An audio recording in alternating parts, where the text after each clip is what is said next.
সম্মানিত হাজিরিন, আর মাত্র হাতে গোনা 2-4টি দিন আমরা রমাদানে এসে যাচ্ছি, যদি আল্লাহ তাআলা আমাদেরকে নসিব করেন। যদিও কারোর জন্য কোনো গ্যারান্টি নেই, রমাদানের আগেও জানাজা পড়তে হয়, চলে যেতে হয়, একদম রমাদানের আগের দিনও কাউকে কাউকে আল্লাহ তাআলা নিয়ে গেছেন। এরকমও ঘটেছে, আমরা দেখেছি। আমাদেরও যে গ্যারান্টি আছে, নিরাপত্তা আছে 3 দিন 4 দিন পরে পেয়ে যাব, কোনো গ্যারান্টি নাই। তবে দোয়া করা আল্লাহ তাআলা শিখিয়েছেন রাসূলুল্লাহ সাল্লাল্লাহু আলাইহি ওয়াসাল্লামের মাধ্যমে, আল্লাহুম্মা বাল্লিগনা রমাদান, আল্লাহ আমাদেরকে মেহেরবানি করে রমাদান পর্যন্ত পৌঁছিয়ে দেন, সেই দোয়া করা উচিত। 2 নম্বর হচ্ছে এই মাসের মর্যাদাটা বোঝা উচিত।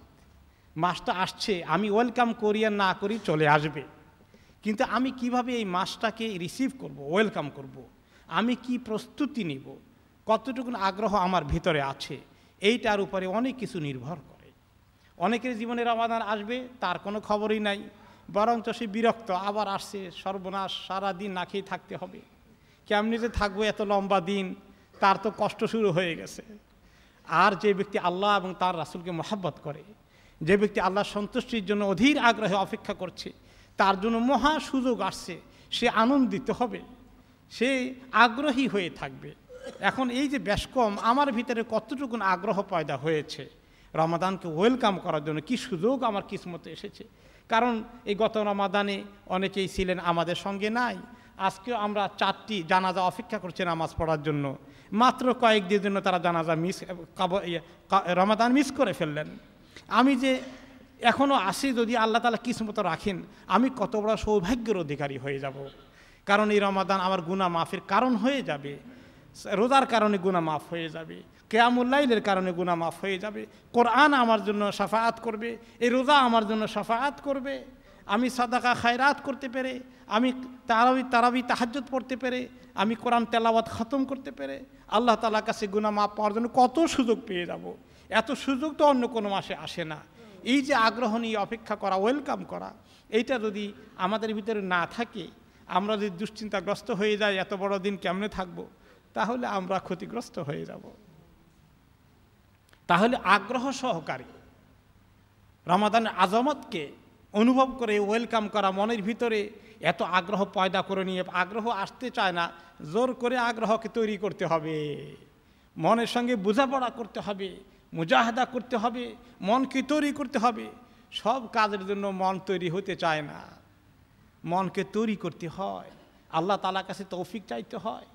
এই জন্য দোয়ার মাধ্যমে তৌফিক চাইতে হবে, মুজাহাদা করে সংগ্রাম করে নফসকে রেডি করতে হবে, আর কি মেহমান আসছে তাকে ওয়েলকাম করার জন্য আগ্রহ পয়দা করতে হবে। এই বিষয়গুলো অত্যন্ত জরুরি।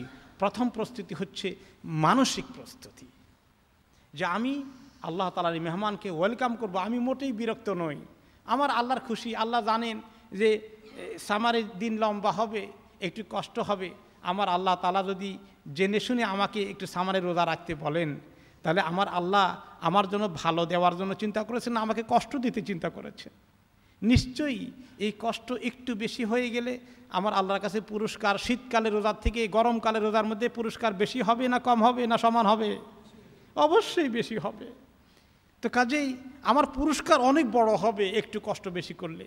যে রাত জেগে জেগে লেখাপড়া করে সে ভালো রেজাল্ট পাবে পরীক্ষায়, আর যে অল্প একটু পরে ঘুমিয়ে যায় সে তো ভালো রেজাল্ট করবে না। কাজেই যার বড় কষ্ট হচ্ছে তার পুরস্কারও বড় হবে, কষ্টের সাইজ অনুযায়ী পুরস্কারের সাইজ বড় হয়ে যাবে। এই মানসিক প্রস্তুতি হলো ভেরি ইম্পর্টেন্ট, নাম্বার 1। তারপরে শারীরিক প্রস্তুতি দরকার আছে। শারীরিক প্রস্তুতির জন্য সময়টাকে কাজে লাগানোর জন্য একটুখানি নিজের ব্যস্ততা রমাদানে যাতে কমে, কিভাবে কমে চিন্তা করা। শপিং টপিংয়ের কাজ অনেকেই রমাদানের আগে সেরে ফেলতেছেন, খুব ভালো কথা, এটা একটা ভালো ফিজিক্যাল প্রিপারেশন প্রস্তুতি, যে রমাদানে আমি বেশি করে শপিং টপিং করা লাগবে না, আগেই করে রাখি।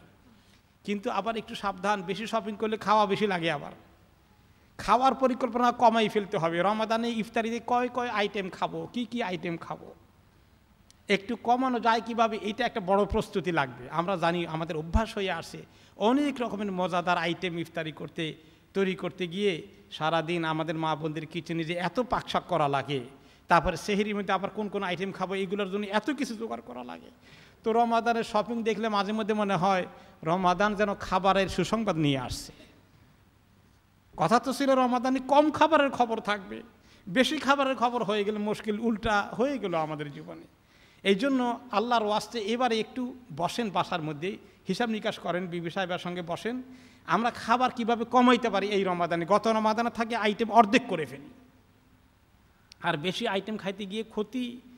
এখন এই NHS-এর লোকেরা বলতেছে আমাদের লোকেরা ইফতারের সময় সারাদিন এই না খেয়ে থেকে হঠাৎ করে এই সব আপনার অয়েলি ফুড, তেলওয়ালা খাদ্য, মশলাওয়ালা খাদ্য, মরিচওয়ালা খাদ্য, এগুলা ভাজি টাজি সমানে খেয়ে আমরা ভুনা অনেক ক্ষতি করে ফেলি স্বাস্থ্যেরও। তো লাভ কি এত ক্ষতি করে? একটু ফল ফ্রুট বেশি খাওয়া, এগুলো স্বাস্থ্যসম্মত খাবার খাওয়া, আর পাক শাক ফ্রাই ফুড কম খাওয়া, এগুলো একটু প্ল্যান করলে কেমন হয়? এটা একটা বড় সুন্দর প্রস্তুতি হবে। এবং আমাদের মা বোনদের সারা বিকাল কিচেনে কাটিয়ে ইফতারের আগে দোয়া করার কোনো সুযোগটা তাদের নাই, তাদের প্রতি আমরা অনেক সুযোগ দিলাম, এহসান করলাম। এরকম প্রস্তুতি করতে হবে। বাইরের কাজকর্ম কিছু কমাই দিতে হবে, ঘরের কাজকর্ম যা থাকে আগেই করে ফেলি। রমাদানে যত একটু বেশি ফ্রি টাইম পাই, টায়ার্ড হয়ে যাব, একটু রেস্ট নিতে পারি, আবার আল্লাহর ইবাদত করতে পারি, কোরআন তেলাওয়াত করতে পারি, কিয়ামুল লাইল, তারাবি, তাহাজ্জুদ করতে পারি। এই সুযোগগুলো প্রস্তুতি নেওয়া অত্যন্ত দরকার, সুযোগগুলো গ্রহণ করা, প্রস্তুতি, এটাই হলো রমাদানের ওয়েলকাম করার জন্য আমাদের বড় দায়িত্ব। আমরা যেন আমাদেরকে, পরিবারের ছেলে মেয়ে সবাইকে এই রমাদানের আমলের জন্য কোরআন খতম কিভাবে করব, প্রত্যেকটি রাত্রি তারাবি পড়ার চেষ্টা করি, তাহাজ্জুদ যেন 2 রাকাত 4 রাকাত হলে মিস না হয়ে যায়, দান খয়রাত কত বেশি করব, কত বেশি করতে পারি প্ল্যান করতে থাকি, যত জায়গা থেকে চাওয়া হবে বেশি করে দেব।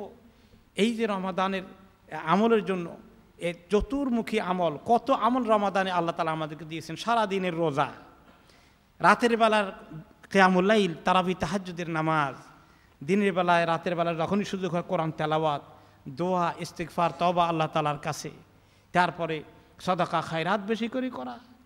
এরপরে যদি কারো সুযোগ হয়ে যায় প্ল্যান করে ফেলা, এই যে রমাদান মাসে আমি ওমরা করে ফেলবো, রমাদান মাসে ওমরা করলে ওমরা ফি রমাদান তা'দিলু হাজ্জাতান মাই, রাসূলুল্লাহ সাল্লাল্লাহু আলাইহি ওয়াসাল্লাম বলেছেন রমাদান মাসে ওমরা করলে আমার সঙ্গে একসঙ্গে হজ করার যে সওয়াব হবে ওই রকম সওয়াব আল্লাহ তাআলা দান করবেন।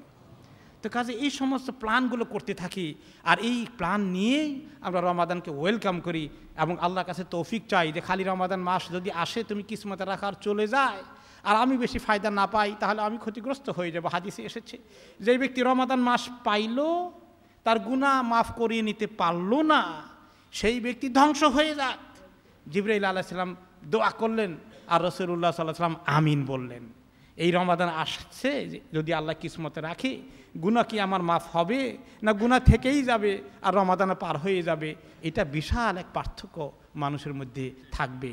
আমি কোন দলের অন্তর্ভুক্ত হব, আল্লাহ তাআলা যেন আমাদেরকে নেককারদের অন্তর্ভুক্ত করে দেন, এই তৌফিক আমরা আল্লাহর কাছে চাই।